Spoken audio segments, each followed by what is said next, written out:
Hello and welcome back to our journey through Revelation. I can't believe it, but we only have this week plus two more in our study. We're going to be looking at Revelation 17 and 18 this week. We left off at the end of chapter 16 with this poignant image of the seventh bowl judgment, with the people cursing God through the whole thing and refusing to repent. So we're charging ahead this week, and we're going to have more conversations about the final judgment in chapter 17 and 18. It's going to go into a little bit more detail. So let's go ahead and get started. So as we start here in Revelation 17, in many ways, this section of Revelation goes more in detail on the sixth and seventh bowl judgments that we read last week. We have one of the angels who had the seven bowls came to John and tells him, "I will show you the punishment of the great prostitute who sits by many waters." So this angel comes and tells John more about what is happening. And this angel tells John of this great prostitute or a harlot who is sitting by many waters. We find out later on in verse 15 that the waters where the prostitute sits are the peoples, multitudes, nations, and languages who are deceived by the beast and under kind of Babylon's domination. So this prostitute is sitting by the many waters. With her, the kings of the earth committed adultery, and the inhabitants of the earth were intoxicated with the wine of her adulteries.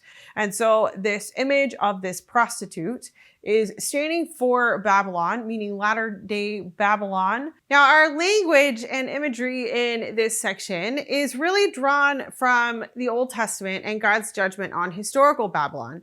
And one of the things I thought was particularly interesting is if we look in Jeremiah 51, we have this language here about these waters. And this is from a section of Jeremiah where God is talking about how he's going to stir up a spirit of a destroyer against Babylon. And so judgment against Babylon is this section in chapter 51.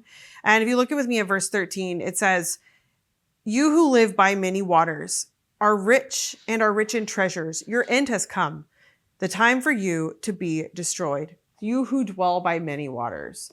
So this woman who is by many waters represents Babylon in the sense of latter-day Babylon, meaning the evil regimes and powers of this world that have risen over in this period of the end. So the time between Christ's resurrection and his second coming. And this woman, in many ways, has made an alliance with the beast and with the world. And so the sitting, meaning this sovereignty over the nations. And the kings of the earth, we're told, have committed adultery with her, meaning they've accepted, they've followed her ways. They have committed adultery in the sense of worshipped idols to the point where they had no desire even to exist. Like this imagery of like this language of intoxicating and being intoxicated with the wine of her adulteries as not being even able or not even wanting to resist. And so then we're told that John is carried away in the spirit into a wilderness. So we have wilderness imagery again. And this is the first time we've encountered it in Revelation. And we have this wilderness. We've seen it as a place of protection for God's people, but it's also a place of sin and judgment, a place where evil spirits dwell. And so we kind of get both of those imageries here in Revelation. So John sees the woman sitting on a scarlet beast, and this beast has 7 heads and 10 horns. And we're meant to hear this as the same beast as in chapter 13. This image of this beast with the 7 heads and the 10 horns, and it's really kind of indicating this fullness of oppressive power over the kingdoms who persecute God's people. And we have this woman sitting there. So she's clearly made an alliance with this beast, and she is described as being dressed in purple and scarlet and glittering with gold, precious stones, and pearls. And in many ways, she's described in terms of products of trade, but also she serves as a nice contrast to the bride of Christ, which will be described later on. So she sounds like she's all dressed up and glittery and pretty and ready to go, but she's sitting on this scarlet beast and she's holding this gold cup of abominable things and the filth of her adultery. This woman who is representing Babylon, and representing the how all of the kingdoms, all of the evil kingdoms of the world have committed adultery with her and participated in her idolatry. And so then we're told that she has a name written on her forehead, and it's a mystery.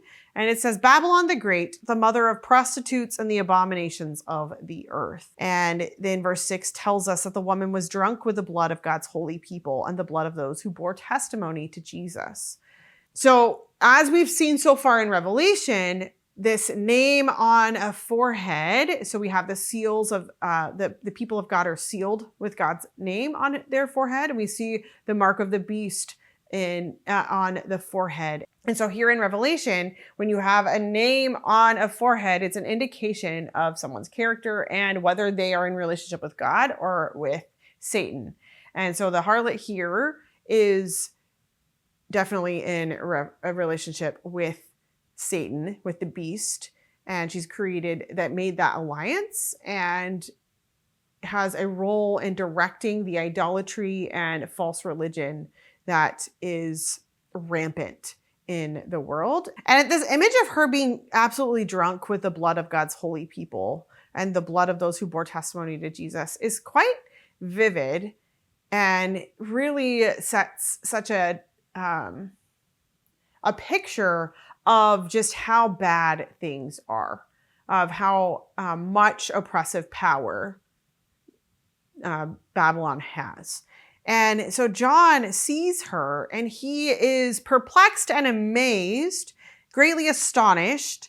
And then the angel, so the one back from the very beginning of the chapter, says, "Why are you astonished? I will explain to you the mystery of the woman and of the beast she rides, which has the 7 heads and 10 horns." And then he goes through and explains this vision. So the beast is described as, says, which you saw once was, now is not, and yet will come up out of the abyss and go to its destruction. It's an interesting threefold description. So it used to exist, it's not existing, it's going to be destroyed. Very much a parody of Christ's death and resurrection.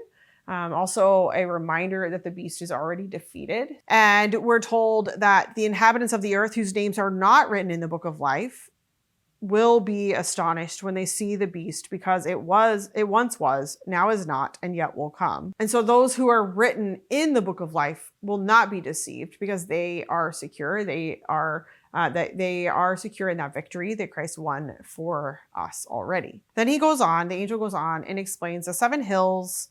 The 7 heads are 7 hills on which the woman sits. And scholars have wondered what do these 7 hills represent? It also says there's 7 kings. And so is it the 7 hills of Rome?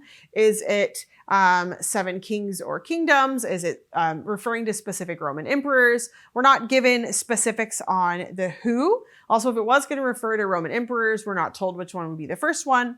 But they're told that there are 7 kings and 7 kingdoms, and 7 representing this fullness of oppressive power, and that we have this kind of cycle of oppressive kingdoms like rising and kind of oppressive powers throughout history who persecute God's people. And we really get this impression that it spans the centuries. It's not just a short period of time. It's kind of spanning the pages of world history. And it's kings through whom the beast acts. So not every king in history would fall into this category, but there are plenty who do. And there's also this ongoing nature of it. So it says that the beast, it says there are 7 kings, 5 have fallen, 1 is, the other has not yet come. But when he does come, he must remain only for a little while. So this enduring, the 6th king, a 7th one is still to come. And then we're told there's the beast who once was and now is not, is an 8th king. So there's like this idea of an 8th king. And what about the number 8? Because I thought that was interesting. We haven't had that number yet in Revelation. And one of it, there's a couple different ways that I was reading in Beale's commentary that we could take the number 8. So this 8th king, meaning descended from the 7th, so kind of continuing in that line. But the number 8 in Christian thought, so you had 6 days. So God, when he created the world, worked for 6 days. He rested on the 7th day. And then the 8th day was kind of initiating like the beginning of that new creation, how it was going to work and continue going forward. Another significance of the number 8 also deals with Jesus. And so he died on the 6th day. He was in the tomb on the 7th, like on the Sabbath. And then he rose on the 8th day.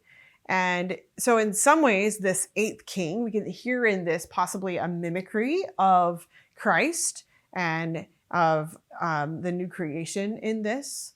But also, we see this full embodiment of Satan in this 8th king. And really a sense that this 8th king, this reign is kind of the conclusion to history. And then we are told that there's 10 horns and they represent 10 kings. And they also span the ages. We're not really given any information about who these are, but they are given power and authority. They give power and authority to the beast and kind of draw people to the beast. And then we're told that their purpose is to draw that power, to give power and authority to the beast. And then we're told that they will wage war against the Lamb, but the Lamb will triumph over them because he is Lord of Lords and King of Kings. And with him will be his called, chosen, and faithful followers. So these 10 kings are going to war against the Lamb.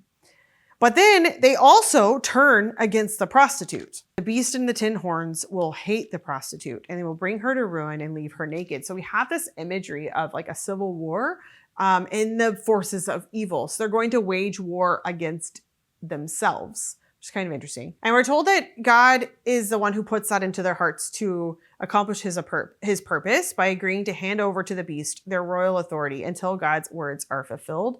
And so that it kind of this reminder that God is sovereign over all of this, no matter what's going on. And so chapter 17 ends with the forces of evil fighting against themselves. While Revelation 17 really focuses on the beast and the allies of the beast, Revelation 18 depicts Babylon's fall and the judgment on the harlot, and that the angel promised in 17 verse 1 to show that punishment. That's kind of what we get here in chapter 18. So once again, John sees another angel.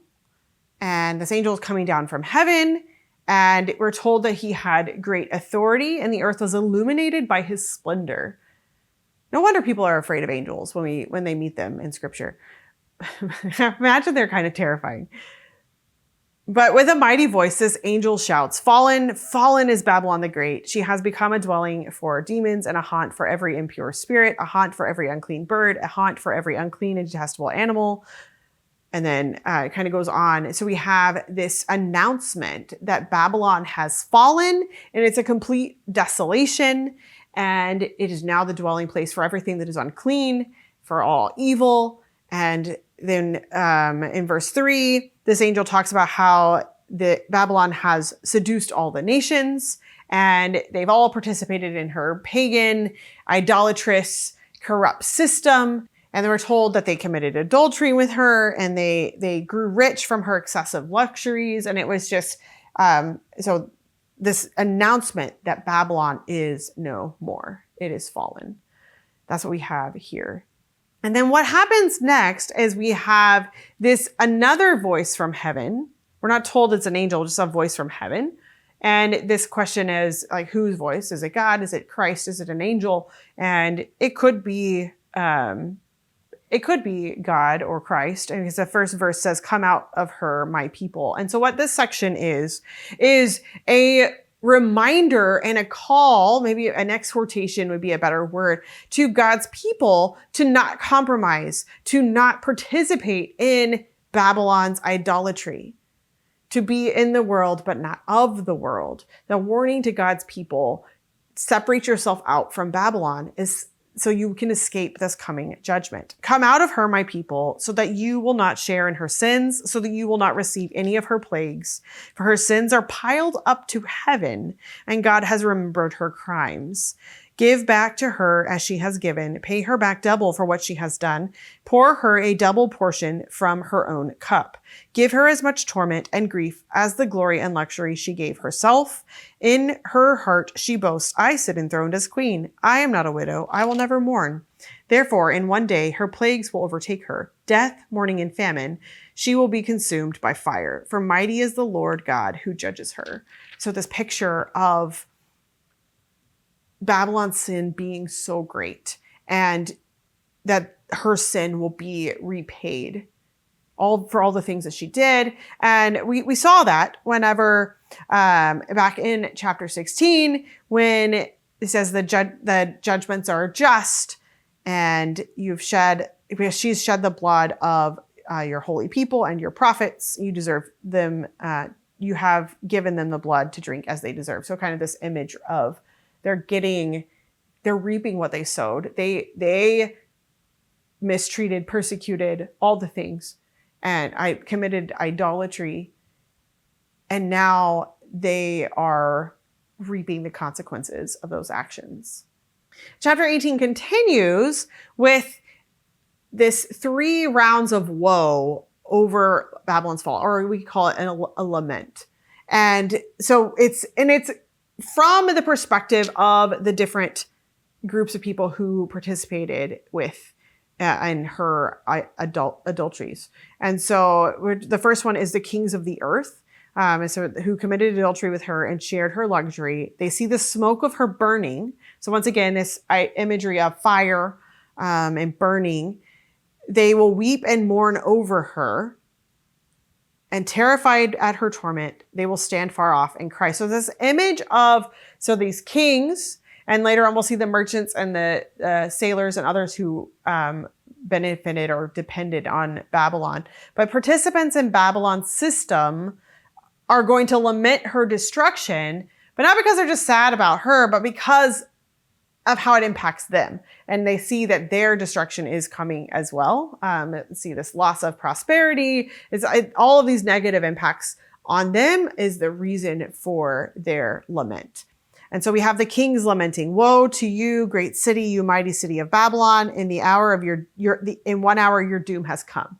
Then we see the merchants, and the merchants mourn their loss of prosperity. And starting in, their lament, starting in verse 11, the earth will weep and mourn over her because no one buys their cargoes anymore. Then once again, they're terrified at her torment. They stand far off and weep and mourn and cry out, woe to you, great city, dressed in fine linen, purple and scarlet, and glittering with gold, precious stones, and pearls.